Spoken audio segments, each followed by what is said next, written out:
La Sociedad Española de Radiodifusión presenta... Ser... ¡Viva la radio!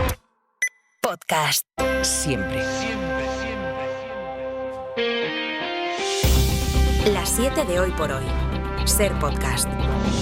Pues no era cosa de Albiol. Albiol tuiteó que el ferry en el que iba había embarcado a un grupo de marroquíes, todos con sus teléfonos, con aspecto saludable y cuerpos de gimnasio, y que todos sabíamos lo que iba a pasar cuando llegaran a Barcelona. Eso lo puso el alcalde de Badalona.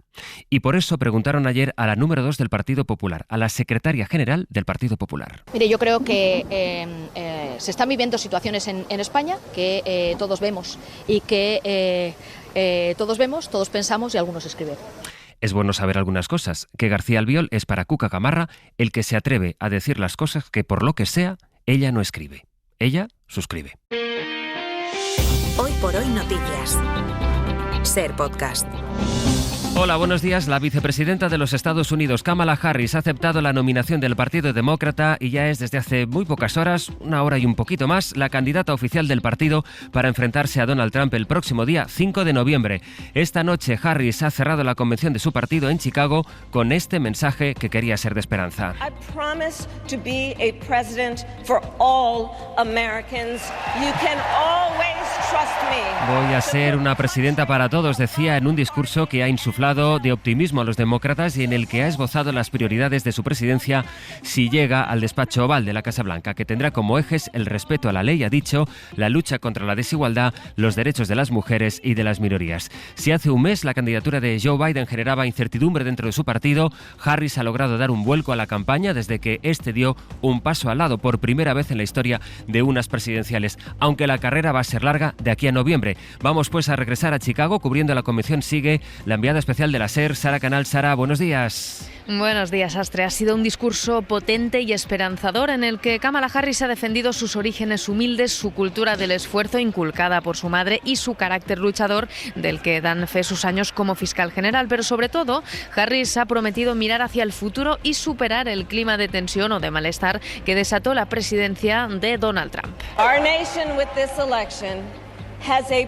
precious, fleeting opportunity to move past the bitterness, cynicism and divisive battles. Tenemos la oportunidad de dejar atrás el cinismo, la amargura y la división del pasado y mirar hacia adelante, no como miembros de un partido, ha dicho, sino como americanos. Apelaba así a la unidad y en otra referencia también a su madre ha prometido pelear para todos los americanos. She taught us to never complain about injustice, but do something about Nos enseñó que no hay que quejarse sobre las injusticias, sino actuar, hacer algo al respecto. Una Kamala que quiere pelear sobre todo contra las desigualdades, restaurando el derecho al aborto o reduciendo impuestos para la clase media. Sobre la guerra en Gaza, uno de los temas delicados de esta convención, en una semana donde hemos visto protestas pro-palestinas casi diarias cerca de este pabellón, Harris ha dicho que seguirá trabajando junto al presidente Biden para alcanzar un alto al fuego y aunque ha asegurado que Israel seguirá siendo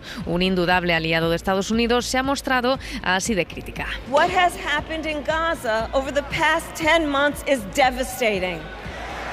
Lo que ha pasado en Gaza durante los últimos 10 meses es devastador, destacando la cantidad de vidas inocentes perdidas, y ha defendido también que los palestinos tienen derecho a una vida digna, segura y a la autodeterminación. En definitiva, ha sido una carta de presentación de unos 45 minutos donde hemos visto a una Kamala empoderada, segura, convincente y que dice estar preparada para liderar Estados Unidos. Sara, gracias.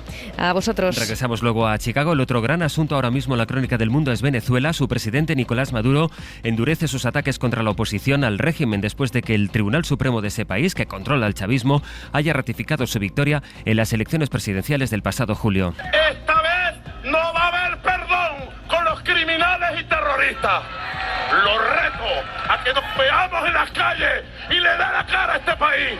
Criminal, asesino, terrorista.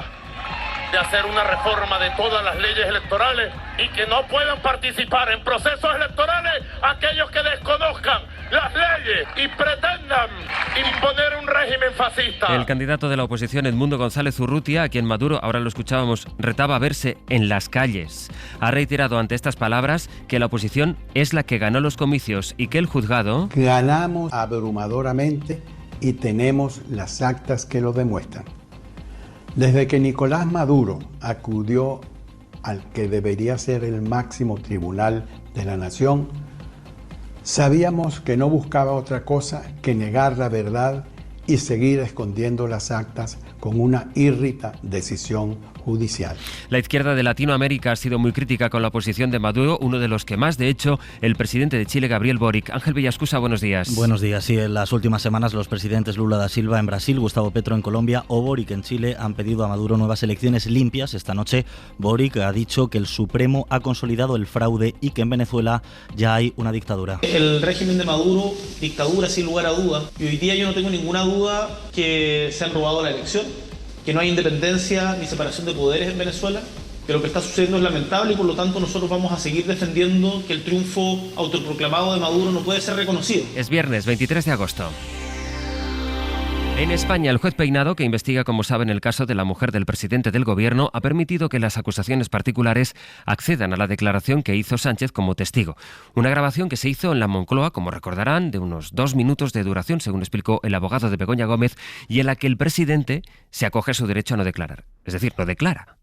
El juez, sin embargo, considera que de ese silencio de Pedro Sánchez se pueden sacar conclusiones. Esto lo dice Peinado en una providencia en la que señala que las imágenes pueden ser útiles para las acusaciones y que podría inferirse de ellas conclusiones de tipo penales en sentido inculpatorio hacia algún investigado. Esto en contra del criterio de la Fiscalía, para la que el vídeo carece de utilidad material o procesal. El juez, por cierto, reconoce que es posible que este vídeo se acabe filtrando a la prensa. Estuvo anoche en Hora 25 con Pablo Tallón, Joaquín Urías, que es profesor de Derecho Constitucional de la Universidad de Sevilla, exletrado del Alto Tribunal. Él hablaba de disparate. A ver, jurídicamente es un disparate. Uno puede entender que de un silencio sí que se puedan extraer conclusiones, pues los gestos que haya hecho el presidente, la cara de desagrado, el mirar arriba, abajo, puede haber algo. Pero jurídicamente es un disparate porque el derecho a no declarar es precisamente un derecho a que nadie saque ninguna conclusión de las preguntas que se te hagan. Entonces lo que está haciendo el juez es vulnerar el derecho a no declarar. Sánchez, que se va a reunir, por cierto, esta mañana con el presidente de Canarias. Esa es la forma en que retoma la agenda política el presidente. Se reunirá con Fernando Clavijo en La Palma para abordar la situación límite de los centros de menores no acompañados después de uno de los veranos con más llegadas de personas migrantes.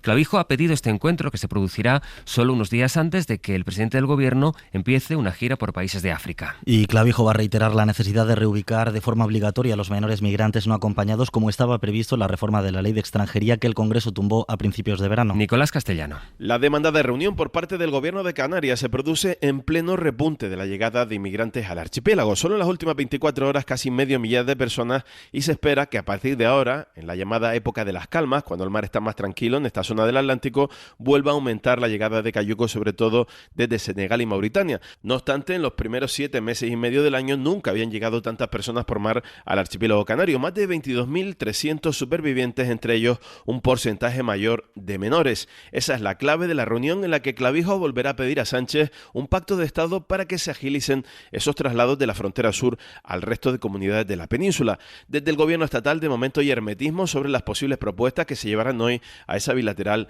entre Sánchez y Clavijo. Las organizaciones de infancia reclaman a todos los partidos y también a las administraciones responsabilidad para evitar mayores sufrimientos y vulneraciones de derechos de estos niños y niñas. Catalina Peraso, de Save the Children. Debe poner en el centro las necesidades y los derechos de la infancia y la adolescencia, y que esta solución, por el bien del sistema, debe ser estructural y coordinada entre el Estado y las comunidades autónomas. Clavijo y Sánchez buscarán alternativas después de que el Partido Popular, Junts y Vox tumbaran la reforma de la Ley de Extranjería, un mecanismo que PSOE, Coalición Canaria y Sumar buscaron como alternativa para intentar agilizar esos traslados que ahora mismo son competencia exclusiva de las comunidades autónomas. También en la agenda de hoy, el ministro de Transportes, Óscar Puente, que va a comparecer este viernes en el Senado después de que el PP haya convocado a la Comisión de Transportes. Los populares quieren preguntar por la auditoría de su ministerio en el caso Koldo y también por las incidencias ferroviarias de los últimos meses que han afectado a la red de cercanías y también a otros servicios de alta velocidad. Especialmente en estas últimas semanas, los retrasos en Chamartín o los fallos de los nuevos trenes Talgo. Edu Hernández. ¿Qué tal? Buenos días. Tras la petición del Partido Popular, el ministro Óscar Puente tendrá que dar explicaciones en el Senado, en la Comisión de Transportes y Movilidad Sostenible,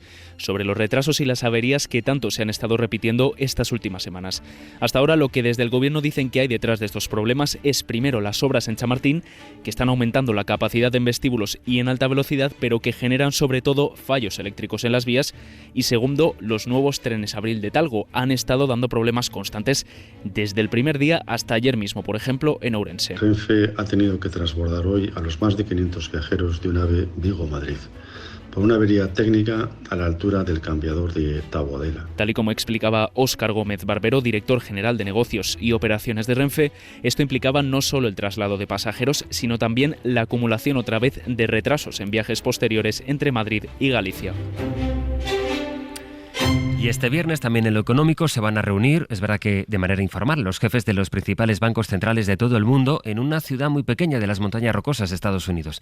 Es un encuentro que hacen cada año y que sirve para anticipar por dónde va a ir la política monetaria para este curso. Las miradas están puestas en Estados Unidos. Porque la Reserva Federal es el único regulador bancario mundial que de momento no ha rebajado el precio del dinero. Los datos económicos hacen pensar que finalmente sí que va a haber esa bajada de tipos en Estados Unidos. El Banco Central Europeo podría aprobar una nueva bajada que podría aliviar un poco a quienes tienen hipotecas. Jordi Fábrega. Han pasado 23 días desde la última aparición del presidente de la Reserva Federal de Estados Unidos, que decía que quizás en septiembre bajaría los tipos de interés.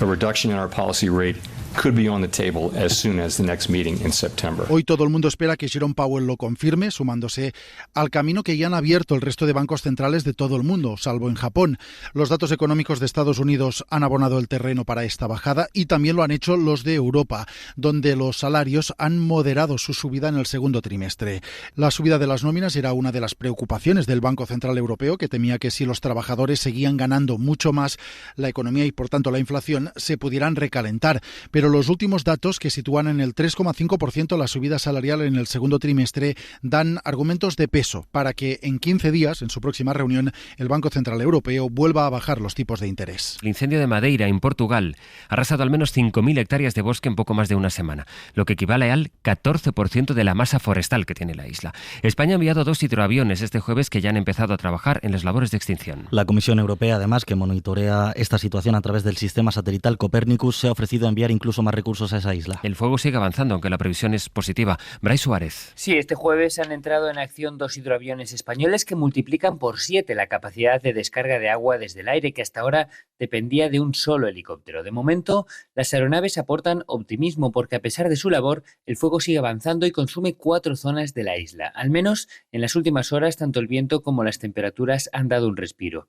Y en total han sido desalojadas unas 300 personas a lo largo de estos 10 días y algunas ya han comenzado a volver a sus casas y a hacer recuento de daños por los cultivos y previsiblemente animales que se ha llevado el fuego. Por otra parte, el Sistema Europeo de Información sobre Incendios Forestales estima que las hectáreas quemadas superan ligeramente las 5.000, frente a previsiones que ya apuntaban a casi el doble. Y esto se debe a que hay numerosas boyas de vegetación que han permanecido intactas. En cualquier caso, la tensión es máxima. Los periodistas denuncian presiones de las autoridades regionales que también están bajo el foco, por lo que se considera una actuación laxa y confiada.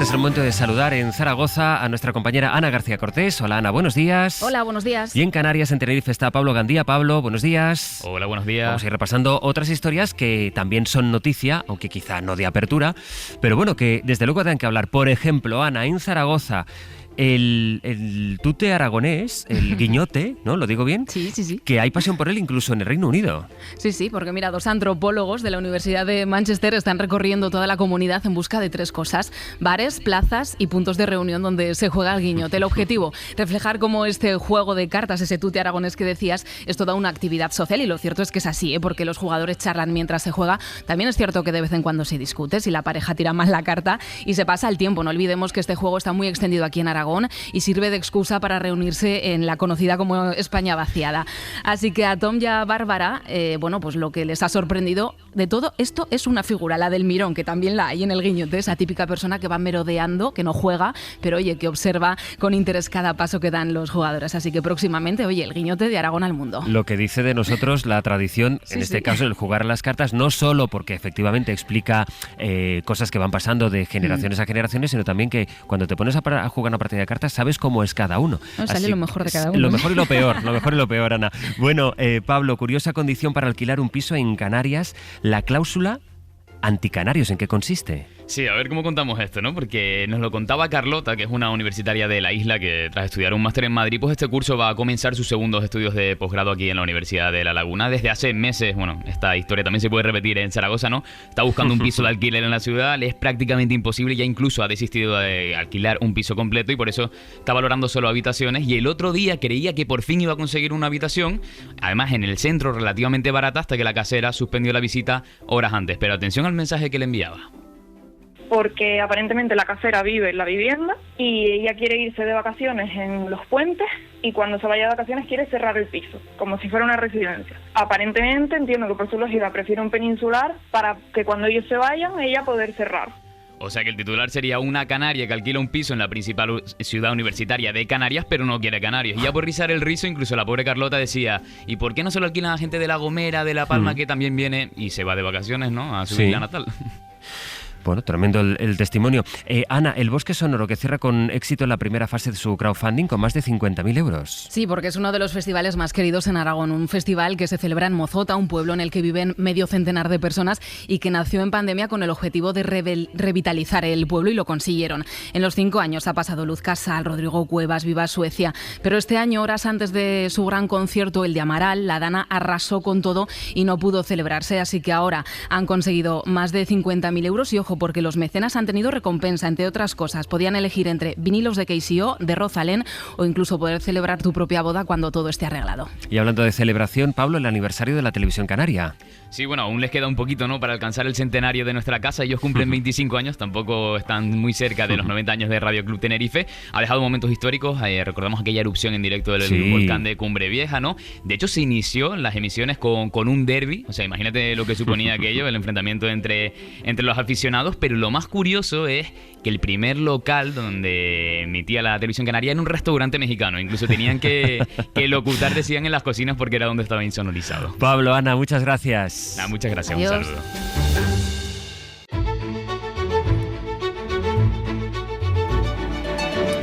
Hoy es viernes, así que vamos a repasar los estrenos en la cartelera del cine con Elio Castro. En Isla Perdida, Matt Dillon es un hombre que oculta un pasado oscuro. Sé que tienes preguntas. Voy a contártelo todo. La película de Fernando Trueba es cine negro, con influencias de Hitchcock y de la escritora Patricia Highsmith, y junto a Matt Dillon vemos a la actriz catalana Aida Font. Y si nos quedamos con la gana. Una nueva comedia española llega a los cines, Odio el verano. No sé quién es. Yo soy el que ha alquilado la casa. 3 familias muy distintas que tienen que compartir una espectacular casa en Canarias durante unas vacaciones. Malena Alterio, Jordi Sánchez, María Boto, Kira Miró, Julián López y Roberto Álamo figuran en el reparto. Más cine, John Malkovich se convierte en mayordomo por un malentendido. Puse un anuncio buscando un empleado doméstico. ¡Qué elegante! Hasta parece británico. Soy británico. El mayordomo inglés está dirigida por el escritor Gilles Le Gardinier, que adapta su propia novela, Días de Perros, que fue un éxito de ventas en Francia con más de 1 millón de libros vendidos. Y también se estrena Maxine, una película de terror ambientada en la industria del cine porno de los años 80, y Silver Haze, un film anglo-holandés dirigido por Sacha Pollack, que nos habla de cicatrices físicas y emocionales. Para no perderte ningún episodio, síguenos en la aplicación o la web de la SER, Podium Podcast o tu plataforma de audio favorita.